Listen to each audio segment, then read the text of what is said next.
Dominic Carter, Red Apple Podcast 77 WABC Radio. Folks, the police in Syracuse are owed a major apology. The police in Syracuse, New York, about a 4-hour drive from New York City, located in central New York, are owed a major apology if you did not hear me. Why? If you saw the initial video, it represents everything that is wrong in America, according to the woke crowd. The allegation, white police officers, mishandling an 8-year-old defenseless black child because he reportedly stole a bag of chips, all caught on video. The governor, Kathy Hochul, even chimed in, declaring as a mother, the video was hard to look at. Then there was the allegation the child was handcuffed, which he was not. The reality is the police have had several encounters with this 8-year-old shoplifting before. Well. The person that initially recorded this should be arrested. Now we know the full story based on several police body cam videos. And later I will chat with the executive director of the New York City Fire Museum about a new exhibit honoring EMS and firefighters during heroic actions during the pandemic. But first, back to the police in Syracuse, New York, and the 8-year-old over a bag of chips, who, by the way, has had another encounter with police since this incident, being accused of stealing a bicycle. I'm going to break this entire situation down. The anatomy of, in this case, a false racial incident involving the police. These officers deserve to be honored for how they dealt with the child. This is my podcast. Let's go.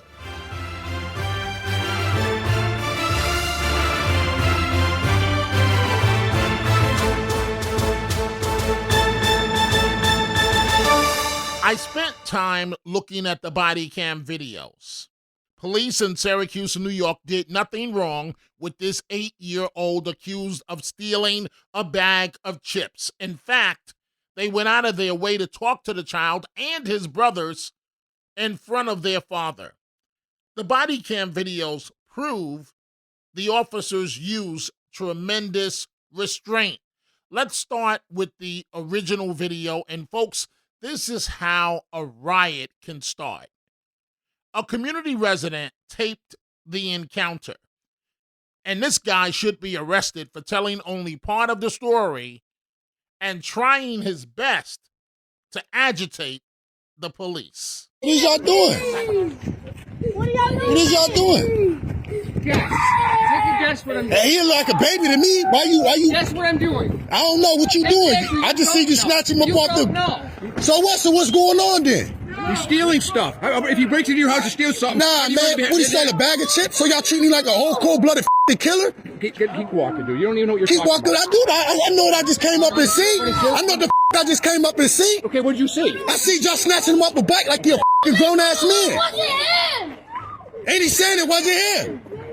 What is y'all doing? Crazy. How old is he? 10 years? What is y'all talking about, man? That's against the law. What is y'all doing? You cannot put that. What is y'all doing? Take the chips. If he stole some chips, I'll pay for him. I'll pay for him. You don't even know where he lives. Y'all just throwing him in the car. That's what they do. They come here. What is y'all doing? Leave him alone. No camera. That's all we can do. He a kid. So that video went viral. So much so that New York Governor Kathy Hochul responded. As a mother, that was a heart-wrenching video to witness. And I know that the mayor is working closely with the police department to get to the bottom of everything, but also make sure that we do protect our children, that they're handled in a different way when it comes to encounters with law enforcement. I think that's what all of our expectations will continue to be. But making matters worse, the 8-year-old at the center of all this the encounter with the Syracuse Police Department, as I mentioned, has been involved with the law again, being ticketed for stealing a bike, and his family must appear in family court. Now for what really happened. Thank God for the police body cam videos. I want you to listen to this. Does this sound like insensitive police officers? After they have the 8-year-old child in the car, and the child, again, was never handcuffed, the child at this point is hysterical and kicking and trying to get out of the back of the patrol car. I want you to listen to how many times the officers patiently asked the child to stop, never restraining him once. We're bringing you home for your money.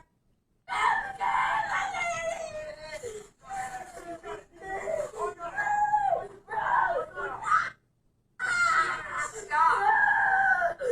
Let go.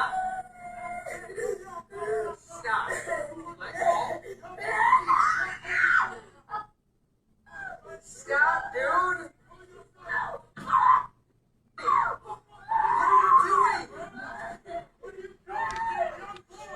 Stop. Stop. Stop. Then, when the police take the child home, they talk to the father and very politely to the kids. This is the sheer definition of what we, society, wants when it comes to community policing. Take a listen. Your dad's here trying to make a good life for you four. And you guys aren't showing him a whole lot of respect. You're not very appreciative as to what your father's doing.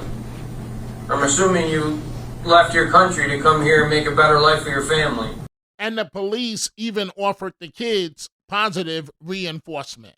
I don't want to be seeing you guys like this again. I'm happy to say hi to you boys in the street and talk, but I don't want to be tracking you down because you're stealing from people again. You're not going to that Dollar General, the dollar store, or that corner store. You can look at. Don't go to any store to steal. And at a news conference, the Syracuse police put this all in perspective. First, I just want to say this. Some of that video is hard to watch, right? Of course it is. It's a child in the back of a police car crying his eyes out. It's visceral. It's visceral to all of us. You wouldn't be a human being if you didn't feel for that. But I want to say that the video that was pushed out by the citizen when went viral was only part of the story.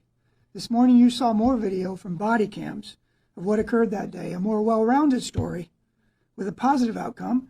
Some might even say uplifting when you watch the very end where the officers are interacting with the children and the father in the street in front of their house.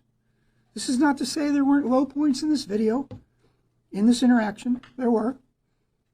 There are things we can learn and do better as always. But I would ask that you not overlook the things that went right in this video and in this interaction. Things not portrayed by that piece of video that went and that narrative that went viral. The child was not handcuffed at any time. He was not arrested. He was not taken to jail. And beyond those tangible things, there are other things that went right as well during this interaction. The officers knew that child by name and face. Granted, not for the reasons we would like them to know them, but they knew them. They knew where he lived. They knew his parents. And when they took the child home, they took the time to engage with that father, with that child, with his siblings, and talk about what went on. Folks, this is Community Policing 101. Community Policing 101. It's what every citizen is asking from their police department. Community policing. And it's what we ask the officers to do as well. Know your territory, know the citizens in your territory, whether they're the adults or the children. And whenever possible, get out of your patrol car and engage with them when you're trying to address a chronic problem. This is all very sad, the way Syracuse police came under attack. Let's switch gears. As far as I'm concerned, we must always remember the work of first responders during the COVID pandemic. They are the real heroes. Well, one of the many secrets, if you will, of New York City is the New York Fire Museum. And the museum has a new exhibit highlighting the work of FDNY EMS during the pandemic. With me right now is Jennifer Brown, the executive director of the New York City Fire Museum. And thank you for joining us. Thank you for having me. So let's begin this way. This new exhibit, it's titled Unmasking Our Heroes. What led you to create this? Well, the museum actually had the idea of this exhibit starting in 2020, really in the height of the pandemic. And it started with an effort to collect artifacts from the public related to the pandemic and EMS in particular, and EMS's role as first responders throughout the COVID-19 crisis. And it started back then. This seemed to be a really great time to launch the exhibit. The centerpiece of the exhibit is a video that was created by the fire department that tells first-person stories of some of the members of EMS. And it just seemed like a really good time to go ahead and launch it now this spring. We're starting to welcome more visitors back to the museum, thankfully, and we decided to launch it this month. It sounds like a wonderful exhibit. I looked at a video online, and it's really, really nice. Talk to me for a moment about the history of the museum, and also where are you located? We're located on Spring Street in Hudson Square in Lower Manhattan. So we have a great location. We're in a 1904 fire station that was repurposed to create the museum there. It was Engine 30 Company in the past. And the museum itself dates back to 1870 in some form or another. So it really since almost the beginnings of the department itself and fire service in New York. But in this location, the museum moved in the 1980s. So it had a couple different homes throughout the years and then finally settled at 278 Spring Street. As we all remember, during the pandemic, people showed their support for essential workers by applauding in the early evening. What does this say about how New Yorkers feel about the response of EMS, FDNY, and other essential workers? Well, I think we'll all remember those nightly rounds of applause for all of the first responders, including members of the fire department, healthcare workers, hospital workers. I mean, that was really a show of support for everybody on the front lines during that time. So certainly I think we'll all remember what that was like. Elements of the exhibit actually speak to the public's outpouring of support and gratitude toward first responders. And so we really wanted to be able to capture some of that as well. We have some artifacts and signs that community members made and posted around different EMS stations throughout the city, and other media clips and things of that nature that really show the public's gratitude and support. What will visitors see when they visit the museum? Well, I mentioned earlier, the centerpiece of the exhibit is actually a video. It's about a 12-minute video. It's titled Unmasking Our Heroes, and it was made by the fire department, and it involves first-person interviews with 3 members of EMS, and they really speak very candidly and very poignantly about what it was like to be members of the department and on the front lines in terms of emergency medical workers throughout the pandemic. And so that's the centerpiece of the exhibit. And then we have numerous pictures of EMS members in the field throughout the entire 2+ years of the pandemic. As I mentioned, we have some artifacts and things that were sourced from the public that were displays of gratitude, other data points and information about just how unbelievably overwhelming the demand and the call volume was for the department at that time. And we actually also have a wall where people who are visiting the exhibit are able to show their own gratitude by writing messages of support and putting them up on a board. That sounds fantastic, interactive, if you will, with the public. We are chatting with Jennifer Brown. She is the executive director of the New York City Fire Museum. And the museum works closely with the fire department on fire safety. And, of course, we've seen several deadly fires in recent months in the city, including that horrific one in the Bronx. I'm just curious here. What does your museum do to educate youth about, or perhaps others, about fire safety? Well, thanks for asking. That's actually a really, really important part of the mission. The museum, of course, is a history museum, but one of the things that we do is fire safety education, and it is focused on children throughout the city. We have fire safety educators that take school groups and camp groups through fire safety education tours, if you will. And so they have an educational component in terms of a video and more of a classroom style learning about fire safety education. And the museum actually has a mock apartment that has been built out, and the school groups and the camp groups are able to go into the mock apartment. They're able to look around, identify areas where there are fire safety issues, talk through some of the things that they can do to prevent fire within their own apartments and homes, and then they actually simulate being able to escape from a fire situation with the fire safety educators leading them throughout the entire tour. That sounds like a wonderful experience for the young people. What else is on the horizon, if you will, Ms. Brown, for the museum? Yeah, so I mentioned we're really looking forward to inviting more visitors back. I think like all cultural institutions throughout the city, the pandemic has been very, very difficult in terms of numbers of visitors and things of that nature. So we are looking forward to welcoming more people back this spring and summer, domestic tourists, people from the region, people from New York City itself, and then also international tourists.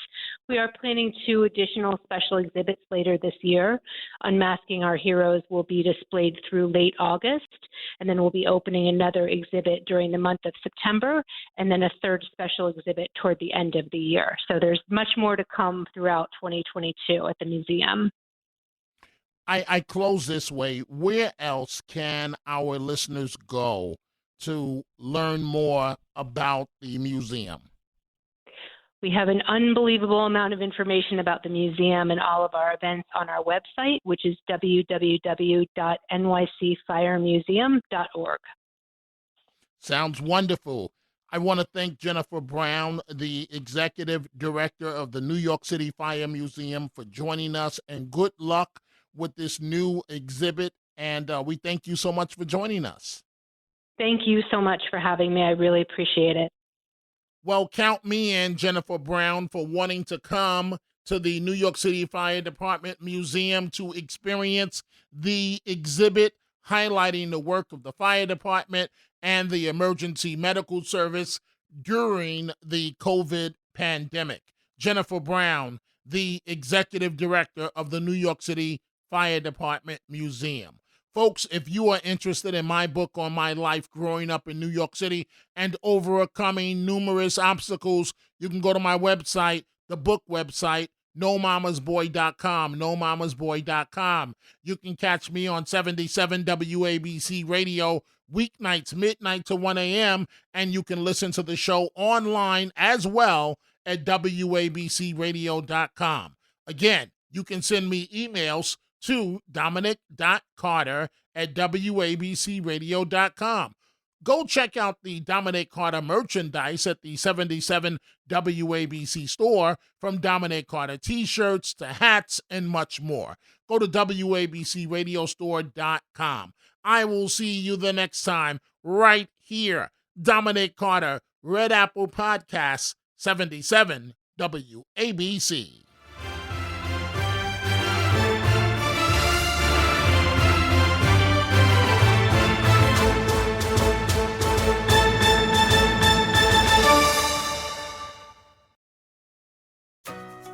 Stop by Sherwin-Williams and get 30% off select paints and stains June 13th through the 23rd. It's the perfect time to transform your space with color. Refresh your home inside and out with colors that make every space feel brand new. From cozy interiors to stunning exteriors, we've got the perfect shade for your next project. Shop the sale online or visit your neighborhood Sherwin-Williams store. Click the banner to learn more. Retail sales only. Some exclusions apply. See store for details.